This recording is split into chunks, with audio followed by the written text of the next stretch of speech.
Bueno, muy buenas noches para todos y para todas los quienes nos están acompañando en este día de hoy y también para todas las personas que nos van a ver en grabación. Listo, les queremos dar la bienvenida.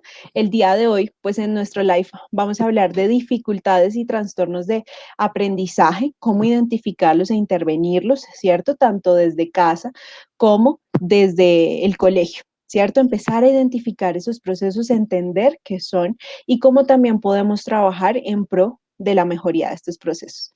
El día de hoy estaremos hablando con Magali Barrera, ella es psicóloga, neurocientífica y experta en neuropsicología clínica y en investigación en ciencias básicas y aplicadas.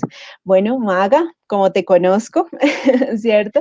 Muchísimas gracias por aceptar esta invitación el día de hoy y bueno, la idea es que podamos profundizar acerca de este tema y pues aprovechar indudablemente todos tus conocimientos y tu experiencia. Entonces, bienvenidísimo. Claro que sí, Tati, muchas gracias por esta invitación. También como te conozco como Tati, eres una colega y sé que tu recorrido y experiencia también nos permite enriquecer esta charla. Y bueno, y a todos los que están conectados, súper bienvenidos. Esperamos en verdad que lo disfruten, que sea de un aprendizaje para todos y aquí estamos para aclarar esas dudas y quitar esos mitos también que de pronto pueden haber. Exacto. Y bueno, empecemos entonces ya con materia, ¿cierto? De una vez y empezar a entender a qué llamamos trastornos del aprendizaje. Es decir, ¿qué es eso? Cuando hablamos de trastornos del aprendizaje, ¿a qué nos estamos refiriendo? Bueno, cuando hablamos de trastornos del aprendizaje, nos referimos a esas dificultades que se pueden presentar durante la adquisición de nuevos aprendizajes. Puede ser de la lectura, de la escritura, del cálculo, pero también abarca otra serie de dificultades que a veces las categorizamos como tal dificultad, que pueden ser fallos en atención, fallos en la memoria, fallos en el lenguaje, que no necesariamente me conllevan a un trastorno o a una dificultad, pero que sí pueden mediar que ciertos aprendizajes se dificulten o se atrasen más en comparación con otros niños o con otras personas, dependiendo del caso. Ok, es decir, que también cuando hablamos de dificultades del aprendizaje, tenemos que tener en cuenta todo lo que tú nos mencionabas a nivel de memoria, atención, percepción. Es decir, no solamente son aquellos resultados, ¿cierto? Por ejemplo, en lo que tú mencionabas, la lectura, la escritura, el proceso de aritmética, ¿cierto? Cálculo y demás, sino que este tipo de procesos van a afectar nuestro proceso de aprendizaje, especialmente esto lo evidenciamos o lo deberíamos evidenciar en nuestros niños y nuestras niñas, pero es algo que de pronto nos va a acompañar a lo largo de nuestra vida. Exactamente. Es que es algo muy bonito porque a veces creemos que porque no soy tan buena en esto o en esta habilidad se me dificultó más que a otros, creemos que ya me categorizan como que tengo algún problema y lo que pasa es que hay procesos. Entonces, la atención es fundamental porque si yo no presto atención para realizar las actividades, si yo no presto atención o si mi capacidad cognitiva es más reducida en los procesos atencionales o de memoria de trabajo, pues el aprendizaje también se me va reducido. Si yo no pongo atención, pues mi memoria se va a ver afectada, en lo que aprendí, no sé, de una hora de charla le paré atención 10 minutos, pues solo esos 10 minutos es lo que se me va a lograr almacenar. Entonces, estos procesos son base para saber que si alguno de esos también puede estar fallando, también se me va a expresar en dificultades en la lectura, en la escritura, y que tenemos que tener en cuenta esas variables antes de, pues, de categorizar o estigmatizar a ciertos niños que pueden presentar esas dificultades. Ok, perfecto. Es decir, que cuando nosotros llegamos ya al punto de hablar de trastornos de aprendizaje, primero deberíamos entrar a evaluar este tipo de procesos, ¿no? Como los que tú mencionas, atención, memoria, percepción, bueno. Todo este tipo de procesos que van a acompañar el ejercicio del aprendizaje, porque si no nos vamos a estar como saltando un pasito y ya diciendo, bueno, tú puedes llegar a tener un trastorno del aprendizaje, pero si no estamos viendo los procesos anteriores que requerimos para realmente consolidar nuestro aprendizaje, pues indudablemente no se va a producir. Ok, listo, Exacto. muy bien. Entonces, esto nos lleva a empezar a identificarlos, ¿no? Digamos que Ujú. dentro de la gran y múltiple gama de trastornos del aprendizaje hay tres que normalmente son los más marcados o son los que más escuchamos, ¿cierto? Que es todo lo que tiene que ver con la dislexia, la disgrafia y la discalculia. Entonces, ¿Qué es eso? Listo. Como tú lo mencionabas antes de decir qué es cada uno, es importante identificar qué se supone que yo debo aprender o qué se supone que yo ya debo saber a cierta edad para poder determinar cómo, es que tú tienes tal cosa o tú tienes tal otra. Entonces, más allá de irnos como al diagnóstico, es fundamental saber en qué parte del desarrollo se encuentra el niño en esta ocasión, ¿no? Y qué habilidades para esa edad ya debería haber adquirido. Por ejemplo, en los temas de la lectoescritura, que ahí hablamos mucho de dislexia y de disgrafia, si el niño a nivel perceptual, a nivel motor, tiene alguna dificultad o algún retraso a lo que se debería esperar, puede generarme que me presente dificultades a la hora de escribir o a la hora de aprender. Por ejemplo, nosotros sabemos que a la hora de escribir tenemos que no solo es coger un lápiz y ponernos a hacer dibujitos. Esto requiere todo un conjunto de procesos cognitivos. Temas visuales, si el niño no está viendo bien, pues, ¿qué podemos exigir? Entonces, todo el tema visual, visoperceptual, tú entiendes que es un círculo, que si me copio un dibujo tal cual, es que a nivel perceptual él está percibiendo lo que es, ¿cierto? Entonces, ahí la nivel perceptual, la capacidad motora, el tema del tono muscular, que me coja bien el lápiz, todas esas como habilidades que deberían estar adquiridas me pueden afectar. Entonces, por ejemplo, ¿qué es la dislexia? Es esta dificultad que se genera a la hora de adquirir nuevos aprendizajes con respecto a la escritura y me puede generar confusión a la hora no solo de escribir, sino de leer, de comprender y analizar la información. Entonces, si yo tengo un tema más perceptual, empiezo a confundir, que es lo típico que se conoce, las letras como la V con la D, que aunque son muy parecidas, pues son distintas. Entonces puede ser un tema perceptual que a la hora de escribir va a presentar dificultades en la ortografía. A la hora de comprender un texto, pues no, el niño no va a poderlo identificar. Entonces se genera todo un tema, es que el niño no entiende, el niño no aprende, y es que si yo no le, como tutor, como padre o como profesor, no estoy pendiente de esas pequeñas habilidades, se me van a generar dificultades mucho más grandes. La disgrafia, también como Laura, lo que significa que es la capacidad de escritura, entonces todo el tema motriz, la capacidad de copiar figuras, entonces todo esto también me genera unas dificultades, no solo de leer y escribir, sino si yo no estoy entendiendo el medio, si yo, a mí se me está dificultando comprender la información, lo que hablamos, atención, memoria, lengua, se me van a desarrollar. Y discalculia, pues, esta dificultad, ¿no? Para hacer cálculos, para hacer eh, para aprenderme las tablas de multiplicar, confundo los números. Entonces el niño que en verdad el 2 por 2 no se le dificulta y a veces categorizamos como no es que este niño no aprende, este niño es difícil, pero es que realmente puede ser un tema también ya biológico a nivel cognitivo, pero también causante por otros factores. Ok. ¿Y cómo podemos empezar a identificar desde formas tempranas estas dificultades? Porque digamos, por ejemplo, los docentes o los psicólogos, los fonoaudiólogos, los terapeutas ocupacionales y muchos otros profesionales, ¿no? Que acompañamos el ejercicio de desarrollo de los niños y niñas, tal vez se nos puede facilitar un poquito más poder identificar este tipo de dificultades o de trastornos. Pero para aquellas personas que de pronto su eje de estudio o no estamos constantemente como pendientes de esos procesos, ¿cuáles serían esos, digamos que, factores o procesos importantes a identificar para poder empezar de una forma temprana a verificar que tal vez sí estamos hablando de un trastorno de aprendizaje? Porque como bien tú lo mencionas, pueden haber otras alteraciones, ¿no? O caemos continuamente en ese eje de este niño no sirve para estudiar, no aprende, no es juicioso, no es responsable, otro tipo de categorías que niegan las necesidades, ¿sí? De nuestros niños y de nuestras niñas, ¿no? Que si nos vamos, digamos, a la raíz, ya nos damos cuenta que tal vez no es que el niño no quiera estudiar, solamente que hay una dificultad adyacente y muy fuerte para poder generar estos procesos de adquisición. Entonces, ¿cuáles serían como esos elementos claves, llamémoslo así, para poder identificar de forma temprana estas dificultades y también este tipo de trastornos? Listo, pues como te comentaba, tenemos que identificar, uno, la edad del niño y empezar Okay. hacer como una especie de historia desde posiblemente cuándo pudo haber presentado dificultades. ¿Qué tipo de dificultades a mí me permiten identificar que les puede presentar una dificultad en el aprendizaje?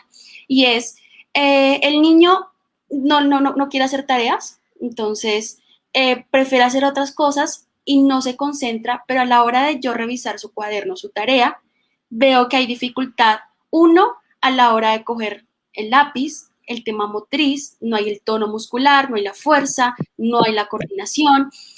Veo que empieza a confundirme las palabras y puede que me hable bien, ¿cierto? Puede que se comunique verbalmente bien, pero a la hora de escribir, a la hora de aprender estos procesos, empiezo a ver un retroceso. Entonces, yo la semana pasada aprendimos que la B era como lo típico, la barriguita hacia adelante, pero el niño no me aprende.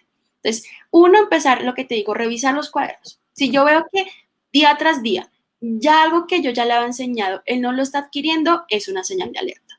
Dos, lo que te digo, él me habla perfecto, puede que se comunique verbalmente, pero él ya me sabe leer y lo veo lento, entonces como que le cuesta leer, se me confunde con las palabras, se me come las palabras, entonces se me come los conectores, entonces en vez de decir María va al puerto, dice María va a puerto, entonces uno dice como, ay, está aprendiendo a leer, ahí tan tierno.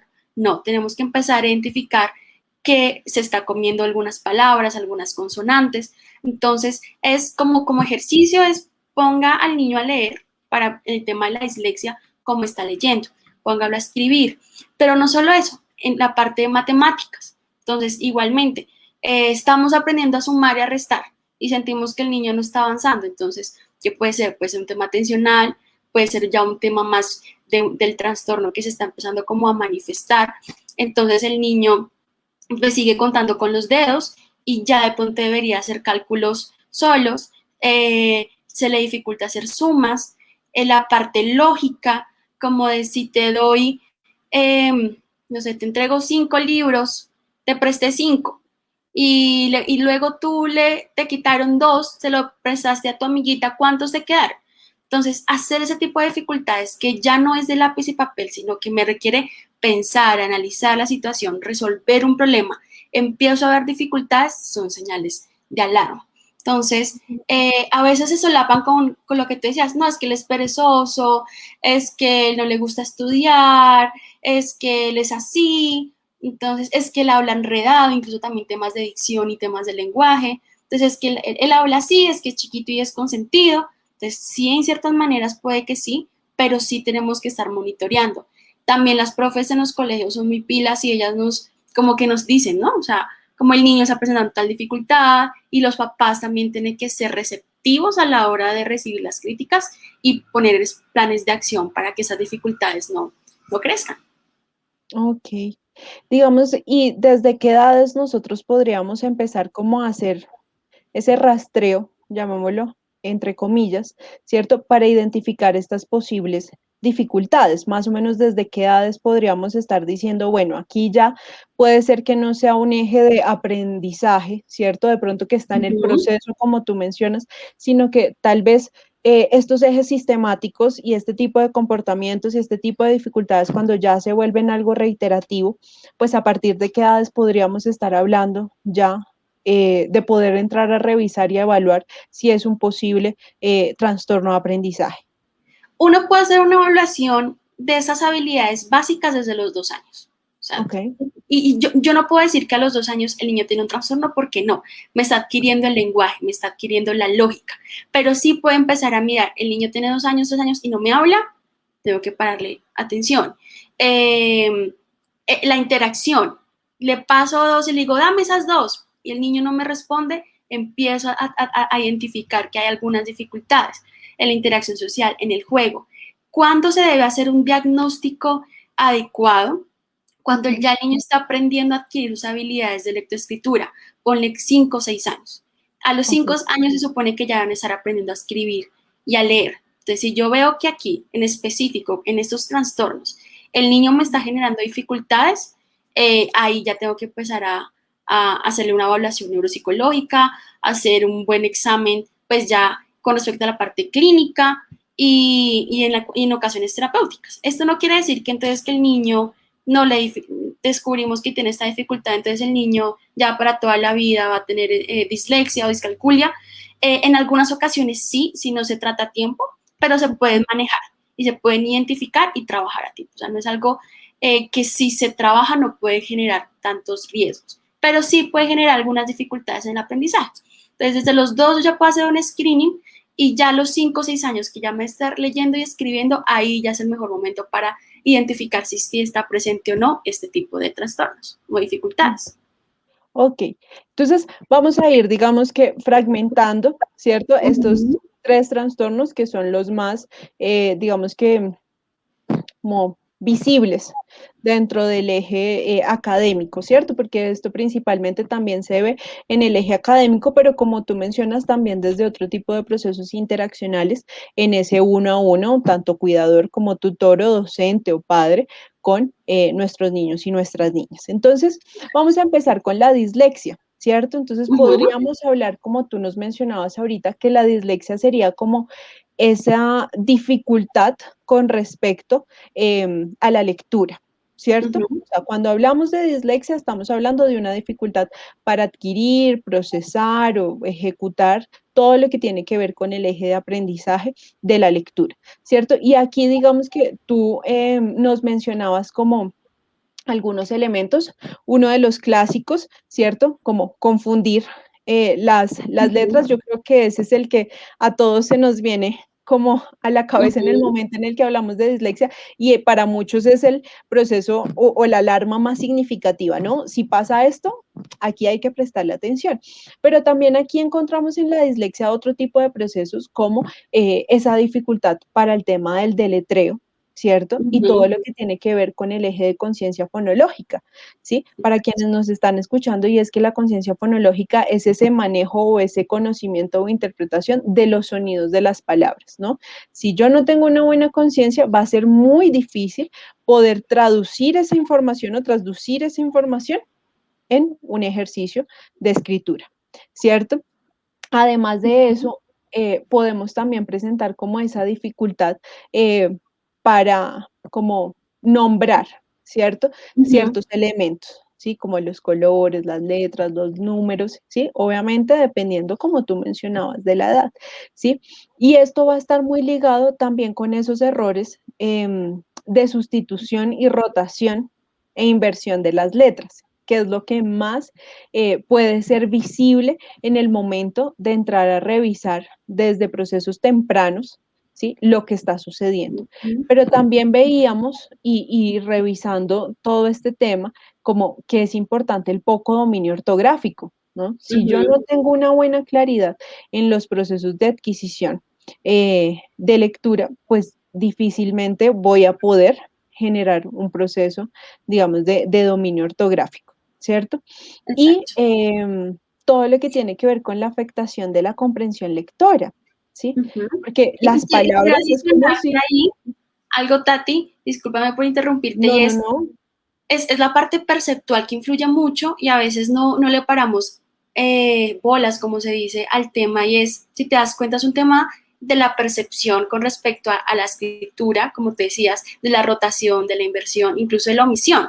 Entonces, eso es como lo que te decía, lo más clásico, pero también es esa dificultad para yo comprender lo que se me está diciendo, ¿cierto? Entonces, esa dificultad de que lo que tú me estás diciendo, cómo yo lo plasmo en una hoja, cómo yo lo escribo. Entonces, es esa conciencia fonológica que no comprendo el sonido, que es con S o con C, y que hay cosas que se adquieren de pronto por la lectura, pero también los sonidos nos permiten identificar. Entonces, esa percepción tanto visual como auditiva y la capacidad cognitiva de integrar la información a nivel cerebral es la que está pues fallando en cierta manera. Entonces, no es como tampoco de ya no tengo un problema, entonces no puedo hacer nada, no. El cerebro es netamente plástico en ciertas cosas, entonces cuando yo no puedo tener una habilidad, a veces la compenso con otra. Entonces, lo primero es, uno ya de adulto se da cuenta que tiene cosas de dislexia porque comete ciertos errores, ¿cierto? Y no es tan grave, pero entonces uno se come las palabras, lee al revés, y no es que uno vea las letras al revés, sino que a la hora de leer rápido, se come palabras o adiciona palabras, sílabas, Ujú, o que hace que el cerebro por rapidez asimile. Entonces, estás en un examen y estás leyendo y como por la rapidez y el estrés, no, yo leí esto, pero era otra cosa. Entonces sales de la clase o sales del parcial y como, no, pero yo entendí esto. No, pero es que decía tal cosa. Entonces, a veces ujú. creemos que son errores como de atencionales, sí, Atención, ajá. exactamente, puede que sean atencionales, pero cuando tú también tienes que ser consciente ya grande, si de pronto estamos, de pronto aquí hay alguien que diga, uy, yo creo que eso me pasa, grande yo tengo que ser consciente de que tengo ese tipo de dificultades, que a veces, cómo es que se escribe, la ortografía, los sonidos, omito palabras a la hora de escribir, no puedo, entonces también es esta capacidad de integrar toda la información y lo que te decías, como plasmarla, escribirla, comprender la información escrita, porque puede que con el lenguaje oral seas muy fluido, entonces no se note, pero estas Claro. dificultades ya se nos empiezan a veces a jugar unas malas pasadas, como te referían en un examen, o no leíste bien, o cometiste un error. Entonces sí hay que tenemos que tener a consideración estas variables. Claro, y es que eso está muy ligado al tema de la comprensión lectora. Hay muchas personas que pueden, no por hábitos de lectura, sino pueden leer los textos muy juiciosamente, llamémoslos muy a conciencia, ¿no? Concentrándonos, tomando notas, pero muchas veces la capacidad lectora se disminuye debido a este tipo de trastornos y eso también es importante tenerlo en cuenta porque digamos que esto también va a permitir a la persona poder generar ejercicios, ¿sí? De acompañamiento frente a este tipo de dificultades para propender por el bienestar o porque cada vez haya una mayor comprensión, una mayor facilidad, un mayor entendimiento de lo que también nos está sucediendo. Claro que sí. Ahora bien, también digamos que aquí en este eje, como para ir organizando para quienes nos están escuchando y de pronto están aprendiendo sobre este tema, pues llega también todo lo que tiene que ver con el eje de la disgrafia, ¿no? Y la disgrafia, como tú nos mencionabas, entendida como esa dificultad para escribir, ¿no? Que va muy ligada, ¿no? A la dislexia, ¿no? A veces uno lo ve como separadito en la teoría, pero en la realidad va muy, muy pegadita, ¿sí? Porque la capacidad, finalmente hablamos de una capacidad lectoescritora, ¿no? Que si bien tiene procesos diferenciales, se va a unificar mucho en el momento en el que hacemos los procesos de integración, tanto de lectura como de escritura, ¿no? Y aquí cuando hablamos de disgrafia es todo lo que tiene que ver con esa dificultad para escribir, ¿no? Y que vamos a empezar como a notar como dificultades también como en la coordinación motora, ¿no? Que esa coordinación motora empieza a ser como un poco más deficiente o incluso, como mencionábamos ahorita también, problemas para interpretar o manejar el espacio, ¿no? Todo el eje visoespacial. Entonces eso lo podemos evidenciar clásicamente cuando estamos en el cuaderno, ¿no? Y entonces empezamos a ver que un rengloncito que va así termina como yéndose un poquito hacia arriba, ¿no? O hacia abajo, ¿no? Y se nos dificulta como visoespacialmente también generar ese tipo de manejo, ¿no? Entonces, también podemos evidenciar todo lo que tiene que ver con esa rigidez motora o también la excesiva laxitud, ¿no? Entonces no tengo la fortaleza para poder escribir porque el escribir requiere, ¿no? Un fortalecimiento Exacto. también muscular y a veces también la tonicidad, si no es la suficiente, no voy a poder tener la capacidad para generar esa acción motora, ¿no? Y eso también es importante porque a veces podemos estar sobreexigiendo la escritura sin tener esa capacidad como de movimiento o de manejo o de rigidez, digamos que en el equilibrio, ¿no? Ni muy rígida, pero tampoco muy, ¿no? También podemos evidenciar, como tú nos mencionabas, a la comprensión, lo que tiene que ver con que los trazos no son tan uniformes, ¿no? Sino que empieza a haber una alta variabilidad. Generalmente cuando los niños empiezan a escribir, no es una escritura perfecta, pero tiende a haber como una constante, ¿cierto? En sus trazos, ¿cierto? Aquí ya empezamos a ver como una alta variabilidad, entonces vemos letras muy grandes, muy chiquitas, pero que no hay un mantenimiento, ¿cierto? Como de esos trazos, ¿verdad? Y entonces empezamos a ver esos tamaños que oscilan, ¿no? Son oscilantes Ujú. entre grandes, pequeños, muy chiquitos, ¿no? Y que también dentro de este eje motor pues podemos encontrar movimientos como muy lentos o tensos o rígidos, incluso a veces hasta dolor, ¿no? Ujú. Para los niños y niñas e incluso en la adultez vamos a ver personas que escriben y les genera mucho dolor. Bueno, Ujú. ahorita digamos que por el tema de las tecnologías ya no escribimos a veces tanto, pero cuando se producen estos procesos de escritura, pues vemos algunas dificultades, ¿no? En ese tipo de movimientos y también esa dificultad para organizar las letras dentro de una palabra o dentro de una frase, que ahí también yo creo que se une mucho al eje que tú nos comentabas ahorita de todo lo que tiene que ver con la organización y el entendimiento y la comprensión del significado de las palabras, ¿no? Ujú.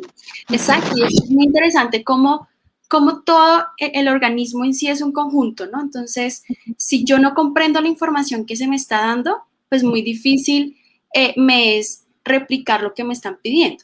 Entonces, uno, aquí como estrategias de lo que tú decías es ser muy pacientes, porque en la parte de los niños a los 2, 3 años que están desarrollando sus habilidades de tono muscular, la fuerza, la coordinación, la bilateralidad, porque no, es que tiene que ser diestro, no, tiene que ser zurdo. Todo esto influye en la parte cognitiva. Entonces, si yo presento dificultades, se escucha como ay, perdón. Y como eco, Eh, pero ya. si yo presento, si yo le sobreexijo al niño, entonces no, tienes que coger el lápiz de esta manera, pero entonces él no ha adquirido lo que tú decías, la fuerza, estamos haciendo un daño incluso en la parte de aprendizaje motriz del niño. Entonces, posiblemente viene biológicamente programado y venimos para de pronto tener cierto agarre, ciertos movimientos. Entonces, si se me exige o se me sobreexige, presento esas dificultades. Comprender la parte visoespacial. Entonces, pero ¿por qué haces la A tan grande? Entonces los papás se enojan, no, pero te dije que la de chiquita. Pero ¿por qué? Entonces, dibuja al papá, entonces dibuja una cabezota y dos palitos. Entonces, no, pero ¿por qué no dimensiones? Porque estamos en este desarrollo de lo espacial, de conocer lo grande y lo pequeño. Por eso es tan importante aquí el juego de pásame lo más grande, pásame lo más chiquito, porque no solo es la capacidad de escribir, sino lo que tú referías. Cómo yo percibo las distancias, los tamaños, la fuerza, el agarre, la instrucción para ejecutar en la hoja. Ah, es que es chiquito. Antes chiquito no es toda la hoja, chiquito es un rinconcito. Antes aprenda que chiquito es un rinconcito. Entonces también es un tema ambiental del aprendizaje, ¿no? Y también de esta coordinación. Hay niños que en verdad nacen con tonos musculares muy bajitos. Entonces, la fuerza es muy chiquita, entonces como, pero cógelo con fuerza, pero agárralo.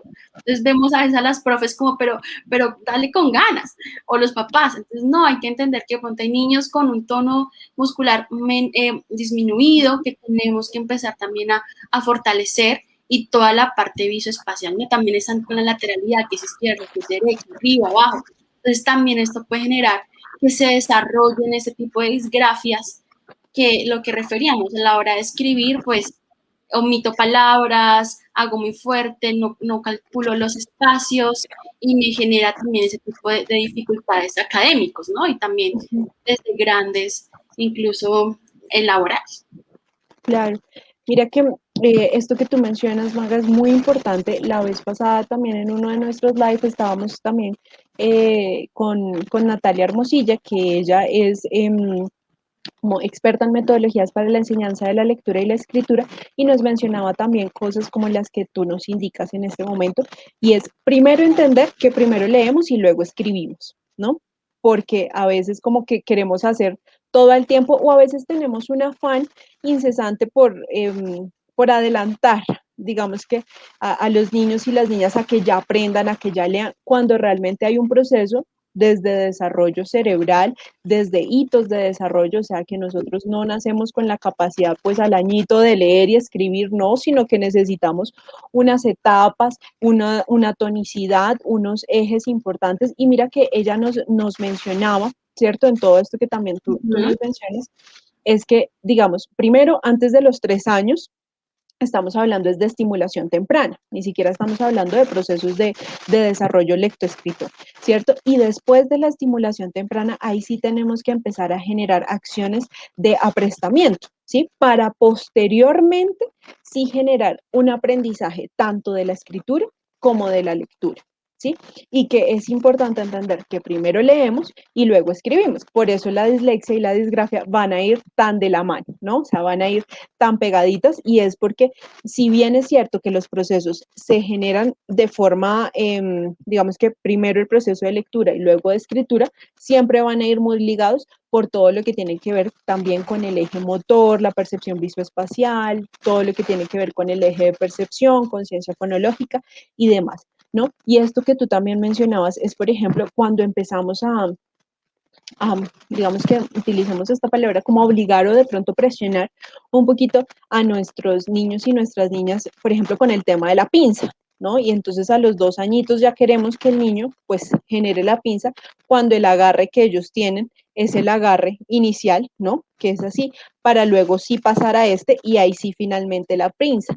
Es decir, que hay un proceso en el eje de aprendizaje, ¿no? Y lo que tú mencionabas al principio de las edades es algo fundamental. No podemos sobreexigir que un niño a los 2, 3 años, por ejemplo, ya tenga un proceso de pinza o que genere unos circulitos de este tamaño perfectos, sino que por el contrario necesitamos esos cuadernos o esas hojas, ¿cierto? O esos elementos ya académicos más amplios, por eso a los niños les encantan las paredes, ¿no? Eso no significa que vamos a bailarlo, ni mucho menos, aquí no vamos a entrar a límites y normas de cada casa, pero sí es importante entender por qué a los niños les encantan las paredes, porque tienen todo el espacio que necesitan para poder expresarse, ¿sí? Y a veces uno diría, es que lo que decimos, ¿no? Es que es desjuiciado, no hace caso. No, es que ese es como su tablero, ¿sí? Y es el tablero que le permite con su capacidad motriz poder expresar todas sus ideas, ¿no? Y ahí empezamos a entender que necesitamos un proceso, ¿sí? De aprestamiento, por ejemplo, entender que primero el agarre es así, luego es así, para luego generar esto. Y para que podamos evidenciar que los procesos también de escritura se puedan desarrollar en los tiempos específicos, ¿no? Y que primero vamos a empezar, por ejemplo, a los 3 añitos, con líneas rectas y curvas en hojas grandes, ¿cierto? Luego a los 4 añitos ya con líneas un poco más inclinadas, la media luna, ¿cierto? En hojas ya un poquito más chiquitas, y ya en esos 5 años ya podemos generar esos procesos semicírculos o tipo como la letra U, ¿cierto? Que es como ese semicírculo hacia abajito, llamémoslo así, para ahí sí poder desarrollar, como tú decías en los tiempos, más o menos de los 5 años y medio, esas letras mayúsculas e incluso iniciar con la escritura del nombre, ¿no? Que es como todo ese eje y todo ese proceso que nos va a permitir acercarnos a digamos, a desarrollar dentro de los procesos regulares la escritura de la forma, digamos que adecuada o entendiendo también el desarrollo tanto cerebral como físico, porque aquí sobre todo en la disgrafia hay un elemento que también es motor, ¿no? Que no lo Exacto. podemos negar. Y algo para resaltar es, eh, estamos en un proceso de neurodesarrollo, ¿sabes? O sea, el niño tiene 7 años, entonces está presentando esas dificultades, entonces ya creemos que esto, no, el niño ya tiene un problema, una dificultad, sí, no, sí, que se puede tratar. Y estamos en un tema de neurodesarrollo, ¿no? Entonces, ¿a qué me refiero? El tema atencional es un tema que se adquiere empieza a los 8 o 9 años, porque la corteza prefrontal empieza a desarrollarse, a madurar, creando conexiones más fuertes, por lo cual la memoria de trabajo que está también por ahí metida empieza a consolidarse, ya aprende más información, ya puede aguantar más tiempo, puede generar lecturas más complicadas, análisis más profundos. Entonces, todo esto es para darnos cuenta lo que mencionamos, desde el niño con la pinza, no puedo sobreexigirle como tampoco creer que entonces por la edad o porque tiene 6 años, 7 años y ya me está presentando, me confunde las letras, entonces ya me alarmo. Sí tengo que estar pendiente, pero es saber que es un ejercicio de neurodesarrollo y de habilidades que se aprenden, que porque es un aprendizaje, estamos hablando del aprendizaje, todo se aprende. Entonces, si yo no estoy presentando incluso dificultades en el aprendizaje, no necesariamente en estas áreas, sino de que me dificulta aprender el español, me dificulta aprender el inglés. Entonces, es identificar qué estrategias yo puedo mediar, ¿no? Que pueden también ahí eh, mediar estos aprendizajes. Claro que sí. Y ahora llega un tema muy importante que no tiene nada que ver con el gusto y el agrado, por así decirlo, ¿cierto? Si bien es cierto que las emociones y los procesos, digamos que de agrado, desagrado, los estados emocionales, como se conocen, aunque positivos y negativos, aunque las emociones no son ni buenas ni malas, simplemente emociones, eh, con el tema de la discalculia, ¿no? Muchas personas que nos pueden ver o que a veces leen, ¿cierto? Pueden decir, esto me pasó a mí. Pero una cosa es muy diferente, es el agrado o el desagrado frente a cierto tipo de situaciones que involucren la aritmética, el cálculo y la matemática. Y otra cosa muy diferente es hablar de un trastorno de aprendizaje asociado como la discalculia. Porque aquí ya estamos hablando de una dificultad específica, ¿no? Clara para el aprendizaje de la aritmética. Una cosa es que yo tengo una dificultad para aprender y otra cosa es que no me guste, que, y otra cosa es que no lo comprenda, aunque intente desarrollarlo y ejecutarlo, ¿no?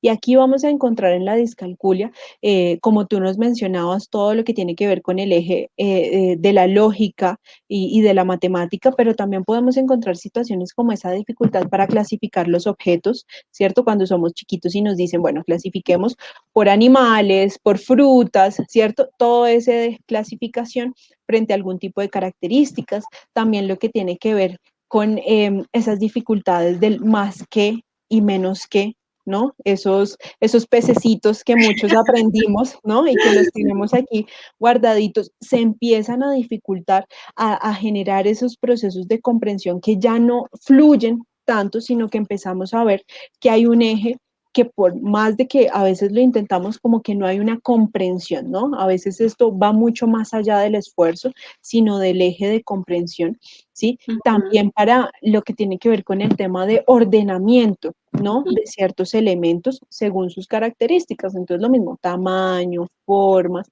y demás, ¿no? E incluso también podemos, en las primeras etapas de aprendizaje, empezar a tener dificultades para contar, ¿no? Entonces nos empezamos a saltar ya mucho, aunque sabemos que existen unas secuencias, ¿sí? O para copiar también en ocasiones esos números y ese conteo, ¿no? Y luego, indudablemente, vamos a encontrar con toda esta parte básica lo que tiene que ver como con esas fallas aritméticas, ¿sí? Vamos a tener o vamos a presentar dificultades en las nociones de los conceptos de cantidad, ¿sí? Entonces se nos empieza a dificultar cuando ya empezamos a hacer operaciones desde las más básicas hasta las más complejas, pero también empezamos a tener dificultades, por ejemplo, en el conteo, cuando es por agrupaciones, entonces conteos de a 2 en 2, de 10 en 10, de 5 en 5, ¿cierto? Como empezamos como a ver que ya no es tan fácil y tan fluido el ejercicio de aprendizaje, ¿no? Y también en ocasiones esto pareciese que no, pero esto también nos va a poder generar una incapacidad, por ejemplo, para leer la hora, ¿sí? Sobre todo, me refiero en los relojes Los regulares, antiguos, ¿no? análogos. No, los análogos, no los digitales, ¿sí? Pero Ujú, en los análogos, porque esto también requiere un eje visoespacial y de comprensión, ¿no? De hasta dónde, casi como fraccionado, ¿no? Y ujú, obviamente ahí vamos a encontrar luego los fraccionarios, esta dificultad con el tema de fraccionarios, de cómo yo empiezo a comprender la hora de acuerdo a unas delimitaciones visoespaciales y a unas fracciones que se van a configurar dentro del ujú, tiempo, ¿no? E indudablemente lo que tiene que ver con ese uso dificultoso ujú. de la aritmética, de los números en la vida cotidiana, ¿no? Entonces, lo que Y tú es que, mencionabas. exacto, no, y lo que pasa es que a veces confundimos la capacidad o la habilidad de ser bueno con los números, como la gente dice, es que yo soy bueno con los números, porque sí, en efecto, hay gente que tiene de pronto más habilidad a la hora de resolver problemas matemáticos, porque Ujú, está asociado a otros procesos como la memoria de trabajo, el razonamiento y la lógica, ujú, eh, y no porque tú naciste más inteligente o menos inteligente Ujú. para los números. Entonces aquí es súper importante identificar qué es lo esperado a la edad con respecto a esta capacidad de razonamiento, porque el tema del cálculo es un tema de razonamiento, ¿no? Es adquiere la habilidad atencional, ¿no? Estar pendiente de lo que me están diciendo, visoespacial, como tú referías del reloj, y a la capacidad de resolver problemas. La inteligencia per se es esa capacidad de resolver problemas. Entonces, cuando uno le dice al niño, ¿dónde dejaste los zapatos? Entonces, ahí es una pregunta, tengo que resolver la pregunta de dónde dejé los zapatos, ¿y qué pasa? Entonces, memoria a largo plazo, la traigo al presente, ¿dónde fue que yo dejé los zapatos? Mi mamá me está preguntando por los zapatos, hago una búsqueda y ejecuto una acción para resolver esa situación. Y esto es razonamiento, y esto es lógica. Entonces, a veces creemos que el tema de,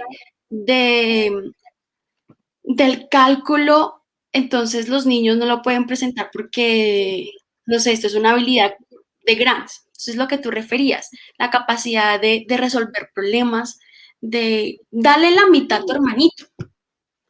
Puede que no comprenda qué es la mitad, pero sabe que lo que él tiene lo tiene que compartir, ¿cierto? Ujú. Entonces, esas habilidades, cómo solucionar un problema, se refiere al cálculo, a la lógica. Entonces, cuando yo empiezo, tengo dificultades a la hora de aprender cómo resolver un problema, ahí es cuando los niños empiezan a presentar dificultades en el cálculo. Entonces, cuando le dicen el ejercicio de si te di tanto y prestas tanto, porque de pronto el aprendizaje es distinto, ¿sabes? Tú hablabas del tema categórico y me parece fundamental. Vamos a categorizar por colores. Entonces, el tema perceptual, el tema del análisis de la información, pero de pronto cuando yo aprendo a las tablas de multiplicar, yo no me las aprendo como todo el mundo, de pronto de memoria. Yo me las aprendo aquí, entonces 2 por 2 se le agrega un 2 y sé que así obtengo la tabla. Entonces también son distintas formas de aprender cómo solucionar ese problema que es Ujú. válido. Y lo que te decía fue que hay vías como cognitivas o cerebrales que solucionan el problema. Eh, si voy a 8 kilómetros por hora y tengo que llegar a Cartagena en 10 horas, ¿cuánto me demoro? Pues Ujú. hay gente que lo soluciona súper rápido, de pronto otras no, pero son vías distintas. Entonces, en la niñez es importante identificar cómo el niño aprende, si es categórico, si es asociativo, si es más lógico, y es la manera en que él tiene que llegar a resolver el tema, para que cuando tú le digas cuántos son más dos, no solo sea el tema de dibujar el número, sino comprender cuántos es dos. Ok. Ujú.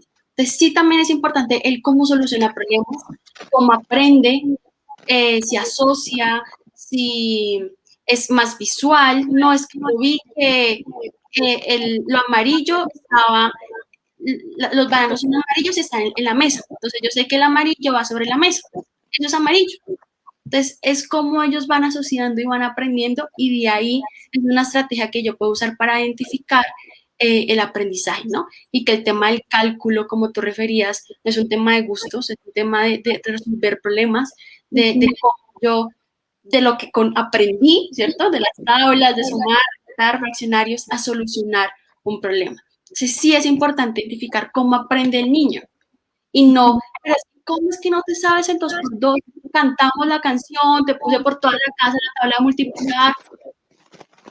Tenemos que cambiar las estrategias, incluso pedagógicas, en favor del niño, como él aprende, ¿no? Y claro, cuando ya se presenta un tema ya el trastorno, pues también se generan un tipo de terapias que nos tienen que ayudar, porque lo que tú decías, el cálculo que va relacionado con la lógica, el razonamiento, pues va ligado en nuestra vida. Cotidiano, claro que sí.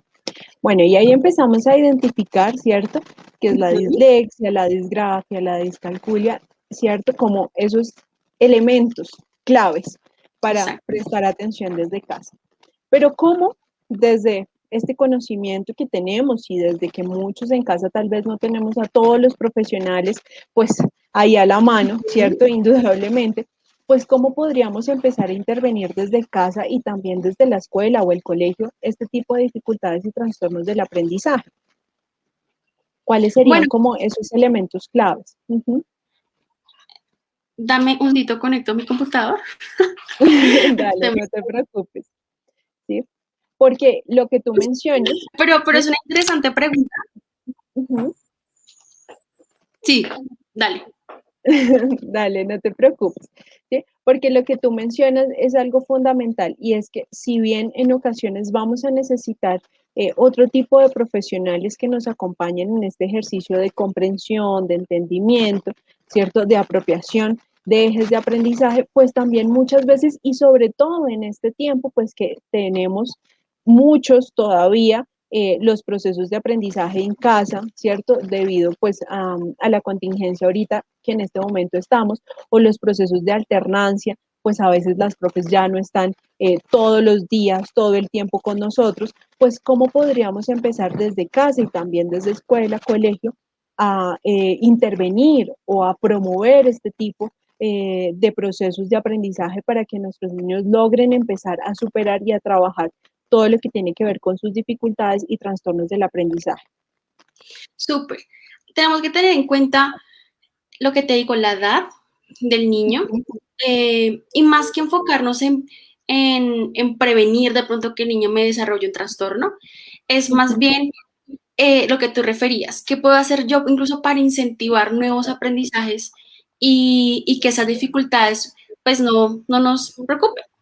Y uno es identificar que un niño tiene una capacidad atencional muy corta, ¿sí? O sea, yo no puedo sentarme con el niño todo el día a hacer tareas porque él no va a dar. Y no es porque no, no sea inteligente o algo así, no, es que O no quiera, ¿no? uno quiera, exactamente. Es que a su edad, su nivel cognitivo, es que su atención va en 15 o 20 minutos por mucho. Pone un niño de 5 años por mucho, está ahí sentado juicioso 10 minutos. Claro, uno de adulto se acostumbrado a estar la hora y ahorita en teletrabajo pues todo el día en el computador, entonces uno ya medio la bandea, pero el niño no. Entonces es también yo quitarme principalmente como padre mis creencias sobre lo que el niño se supone que debe hacer. Dos, bajarme como al nivel de él en el sentido de lo que les refería, cómo el niño aprende, ¿cierto? El niño entonces aprende viendo, porque hay aprendizaje vicario. Entonces, el niño vio que la profe o todos los compañeritos cogen el lápiz así, entonces él aprendió que es así. Entonces, yo tengo que identificar esa dificultad y no es que esto esté mal, solo que pronto se puede mejorar.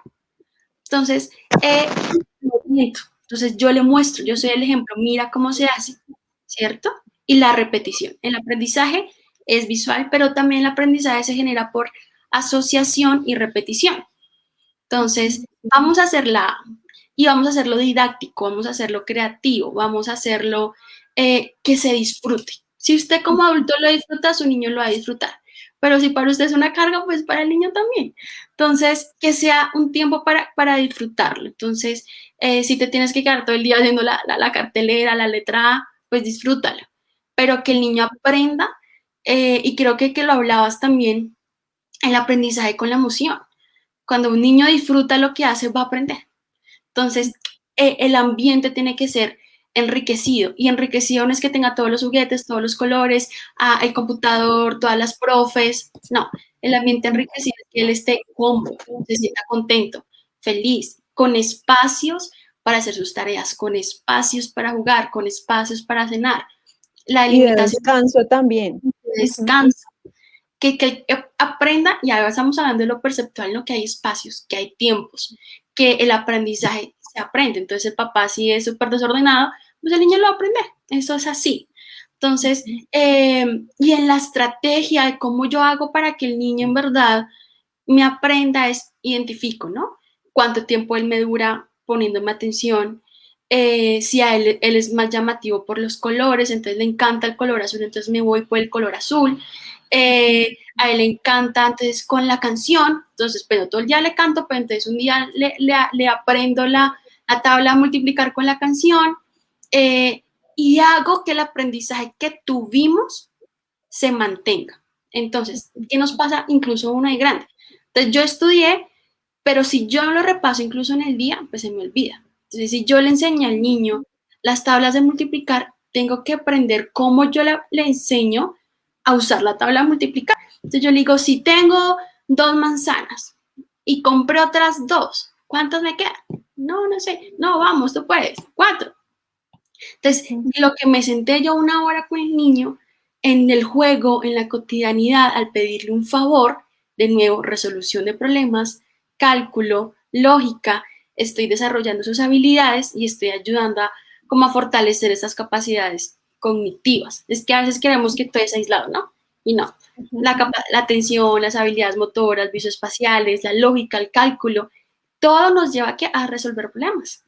Entonces, es eso, ambientes enriquecidos, espacios, tiempos, identificarla como él aprende. Yo también tengo que ser ejemplo para él en la hora del aprendizaje y si nos toca cambiar las metodologías, nos toca. Si tú aprendiste 2 por 2, 4, no, los niños ahora, no, incluso siempre, el desarrollo es distinto y los aprendizajes son distintos.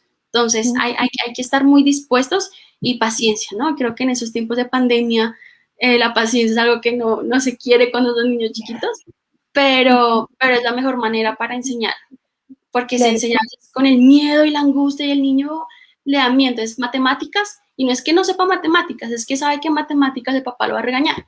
Entonces, asocia matemáticas igual a regaño, ¡fum! Miedo. Entonces, el chino Inhibición de los procesos de aprendizaje, ¿no? También se producen.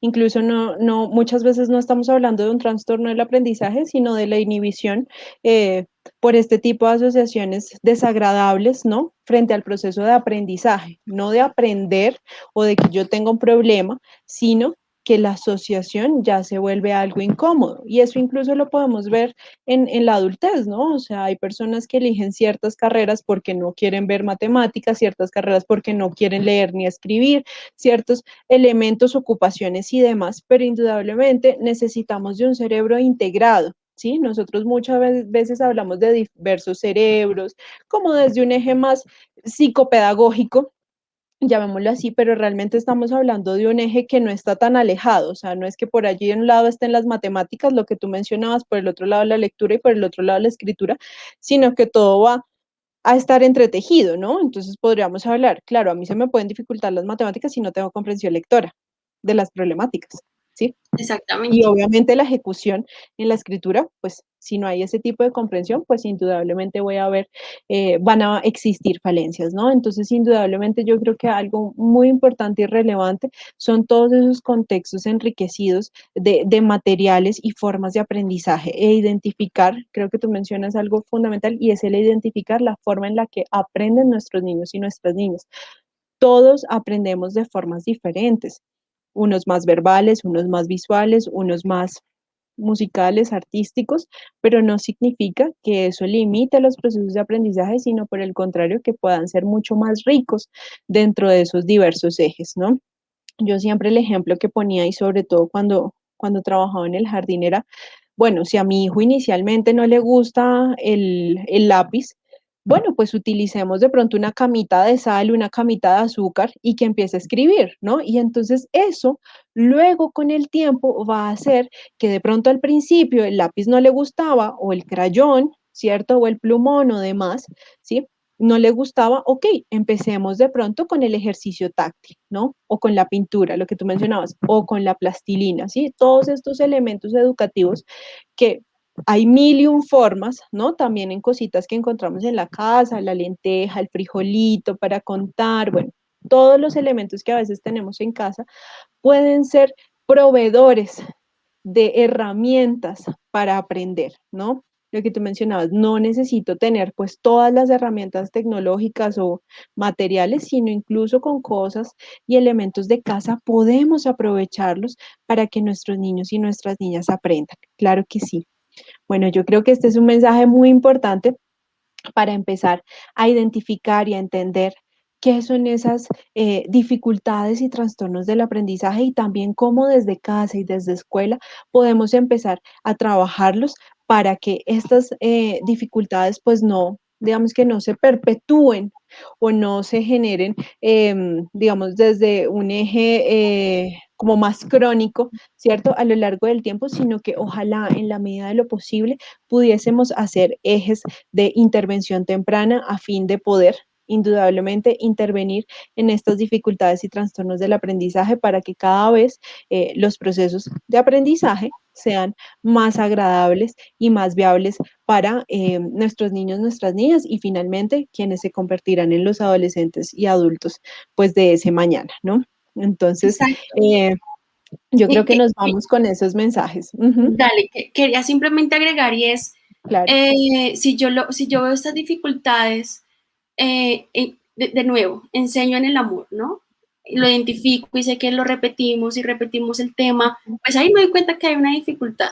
Entonces, desde el amor, desde la paciencia, desde el respeto, eh, simplemente es quitar los aprendizajes de que el niño tiene que tenerle miedo, entonces ya no escribo, ya no leo, ya no hago el cálculo porque es que ya me rotula. Ujú. Entonces, no, yo ya soy el del salón, mi mamá se pone siempre brava cuando se da cuenta que es que yo no puedo leer. Entonces, el mismo niño a veces deja de expresar las dificultades por miedo. Entonces, no, Ujú. tenemos que si nos damos cuenta, que el niño también se dé cuenta que está presentando la dificultad, que no es un tema como de él, sino que es algo que se puede trabajar y eso en conjunto, ¿no? Si yo me doy cuenta, como lo referimos, es generar esta empatía y este apoyo, buscar el apoyo para que estas dificultades no se agranden, pero tampoco no estigmatizar sino cambiar los procesos de aprendizaje y las estrategias para generar estos aprendizajes. Entonces, sí, Claro que sí. es una enseñanza muy, muy chévere la que nos quedamos hoy. Claro que sí, y yo creo que nos vamos con este mensajito que tenemos aquí y es enseñar desde el amor y el respeto, ¿no? Finalmente creo que eso es gran proveedor de poder guiar y orientar este tipo de procesos de aprendizaje. Muy bien. Bueno, pues Maga, muchísimas gracias por el espacio que el día de hoy nos regalaste, por este tiempo y pues por todos los aprendizajes que hoy nos llevamos para poder empezar a identificar e intervenir todo lo relacionado con las dificultades y trastornos del aprendizaje. Y a todas las personas que se conectaron y que nos ven también en la grabación, que tengan un excelente día, una excelente semana y que se lleven todos estos aprendizajes para aplicarlos desde casa y escuela. Que tengan un excelente día. Chao. Chao.